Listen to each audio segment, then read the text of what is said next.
Historically, Jerusalem is one of the 4 oldest continuously inhabited cities in the world. But the journey of this place, considered sacred by the 3 major world religions, has always been marked by conflict, political shifts, and changes in power. In another video here on the channel, we talked about its historical beginnings and first inhabitants.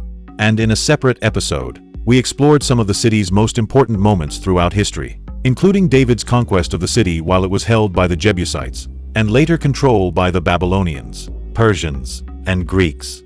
Then came the Maccabean Revolt, followed some years later by the period in which the Romans controlled the Jewish capital, until it was taken over by Muslim forces in the year 638 AD. But even after all those defining moments, Jerusalem's history was far from over, especially after the European countries that rose from the ashes of the Western Roman Empire had fully embraced Christianity. That would eventually lead to one of the most significant movements in world history, the Christian Crusades to reclaim the Holy Land. And it's exactly from that point on, from the Crusades all the way to the present day, that we'll explore everything that happened in this iconic and spiritually shared city, Jerusalem. Welcome to Verses and Civilizations, the channel where history and the Bible come together to help us better understand biblical events through the lens of historical knowledge. Muslim rule. In 632 AD, the Prophet Muhammad, the most important figure in Islam, passed away. But by that time, the foundations of the new religion, of which he had been the greatest advocate, were deeply rooted among the peoples and tribes of the Arabian Peninsula. As a result, Islam became the unifying force that brought together millions of Arabs, transforming them into a powerful and highly organized military force. Only 6 years after Muhammad's death, the Rashidun Caliphate, under the leadership of Caliph Umar ibn al-Khattab, the second caliph in Islamic history, defeated the Byzantine army at the Battle of Yarmouk, which took place in the region of present-day Syria and Jordan. Following this major victory, the Muslim forces turned their attention to Jerusalem, beginning a siege that lasted from November 636 until early 638 AD. Realizing that defeat was inevitable, the Patriarch of Jerusalem, Sophronius, an Arab by origin who would later be canonized by the Catholic Church as Saint Sophronius of Jerusalem, agreed to peacefully surrender the city, as long as he could do it in person to Caliph Umar. At this point, Jerusalem was mainly inhabited by Christians of Israelite and Arab origin. After the beginning of Muslim rule, the Rashidun Caliphate allowed Jews to return and settle in Jerusalem again, something they hadn't been permitted to do for 300 years, due to a ban initially imposed by the Western Roman Empire and later upheld by the Byzantine Empire, which succeeded it in ruling the city. In 691 AD, now under the rule of the Umayyad Caliphate, the most iconic Islamic monument still present in Jerusalem was built, the Dome of the Rock. However, 60 years later, the Abbasid Caliphate defeated the Umayyads at the Battle of the Zab River, taking over all their territories, including Jerusalem. This was in the year 750 AD, and although not much changed for the people of Jerusalem at that time, the city lost some of its political significance, as the capital of the empire moved from Damascus to Baghdad, further east. But the Abbasid rule, too, had an expiration date. Both the Abbasids and the Umayyads were from the Sunni branch of Islam. To the west of Abbasid-controlled lands, another caliphate was forming, this one of the Shia denomination, the Fatimid Caliphate. After conquering North Africa and taking over Egypt, the Fatimid Caliphate seized Jerusalem in 969 AD, after the city had spent just over 3 centuries under Sunni rule.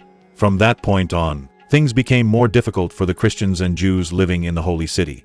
One example of the unrest during this time was in 1009 AD, when Caliph al-Hakim Bayamar Allah ordered the destruction of the Church of the Holy Sepulchre, which had originally been built under the orders of Helena, the Christian mother of Emperor Constantine, the first Christian emperor of Rome. On top of that, starting in 1071 AD, the Fatimid Caliphate began facing powerful enemies, the Seljuk Turks, who were Sunni Muslims. This led to Jerusalem constantly switching hands, sometimes under Shia Fatimid control, other times ruled by Sunni Seljuks, as previously mentioned. All of this created huge tension with the Christian world, not only because of the destruction of the Church of the Holy Sepulchre, which outraged Christian governments and empires across the West, but also because of the growing insecurity surrounding Christian pilgrims. These pilgrims crossed vast deserts to reach Jerusalem to fulfill vows and offer prayers, but many were taxed or blocked from entering the city. And in some cases, they were attacked or even killed, sometimes by the Fatimids, other times by the Seljuks. All of this led directly to what would eventually become the first Christian Crusades to the Holy Land. The Crusades. In this tense setting, but not only because of it, Pope Urban II used the Council of Clermont-Ferrand as a platform to rally the Christian armies of Europe to march toward the Holy Land and fight the pagans. The term he used to refer to Muslims. And indeed, the Pope's call was answered by many. Some had no religious motivations at all and were focused on gaining land and wealth through conquest. Others were driven by the hope of earning a place in heaven, a promise made by clergy to those who joined the First Crusade. Regardless of their reasons, in 1096 AD, the first military forces began their march toward Jerusalem. Many of them sewed a cross onto their clothing, thus giving the movement its name, the Crusades.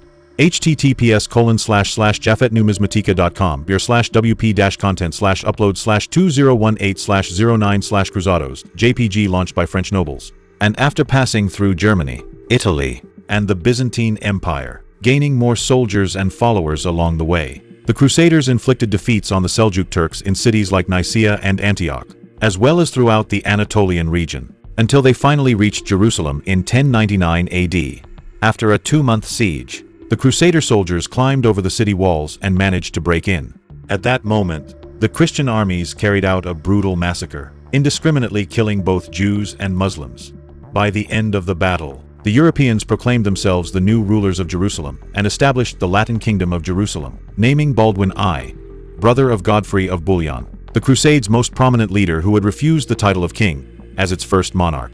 Baldwin I ruled over Jerusalem until 1118, when he passed away and was succeeded by his cousin, who shared his name and became known as Baldwin II.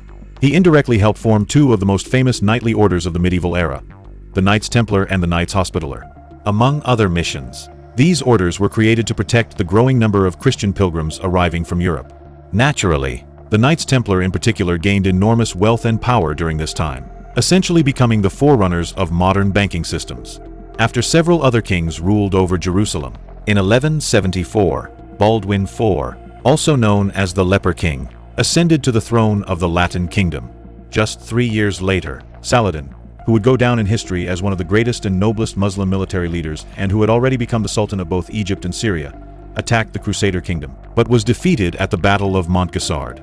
However, after Baldwin IV died in 1185, Saladin saw the end of the truce as an opportunity and attacked the Latin Kingdom once again, finally reclaiming Jerusalem for the Muslims in 1187.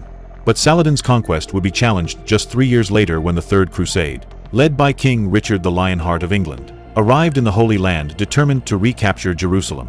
Although Richard successfully reclaimed several territories, he was never able to retake Jerusalem, a feat that would only be accomplished 40 years later, during the Sixth Crusade, led by German Emperor Frederick II, who negotiated a 15-year treaty with the Muslims granting Christians free access to Jerusalem.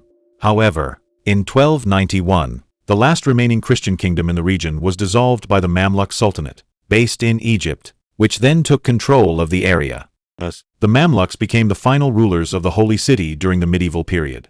But just like all the others before them, their reign was also destined to come to an end. And before we continue, if you've made it this far, you're probably enjoying the content.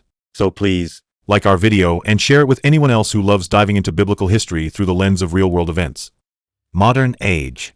Officially, historians mark the end of the Middle Ages in 1453, with the fall of Constantinople to the Ottoman Empire.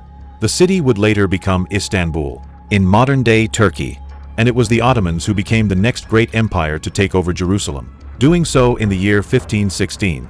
And it was from that moment on that the city experienced the greatest decline in political importance in its entire history, with its population steadily decreasing until it reached a mere 8,000 inhabitants in the 1800s, exactly during the height of the Ottoman Empire's greatest crisis.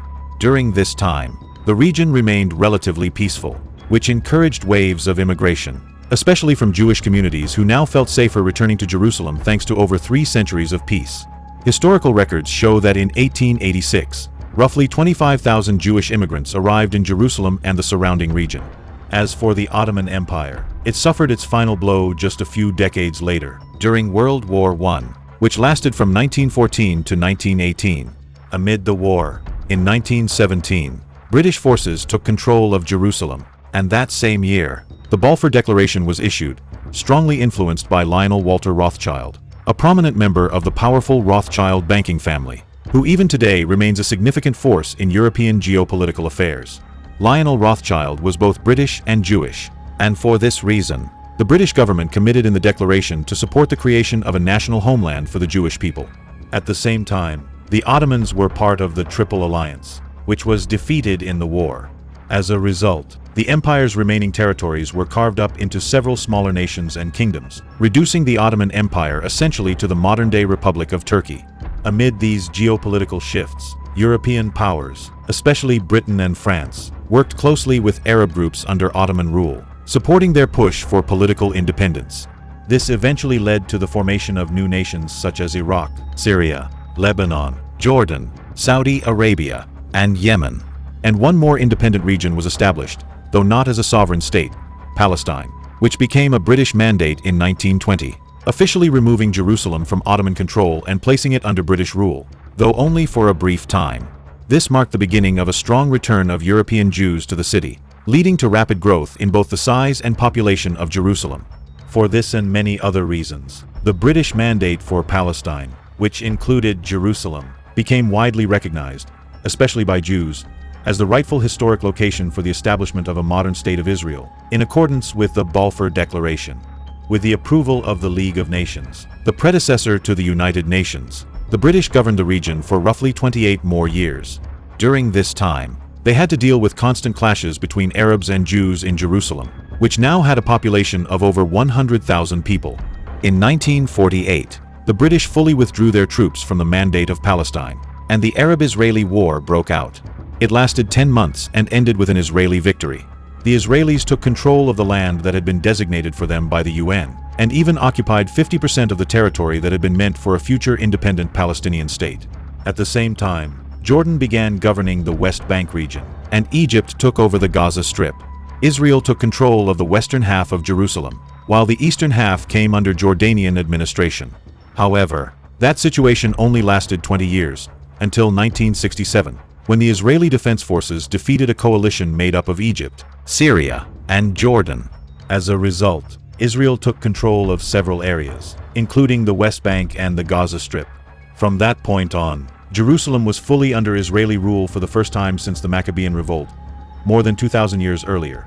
Even today, Jerusalem remains a flashpoint for political disputes and even violent attacks between Palestinians and Jews, both claiming the city as their rightful capital.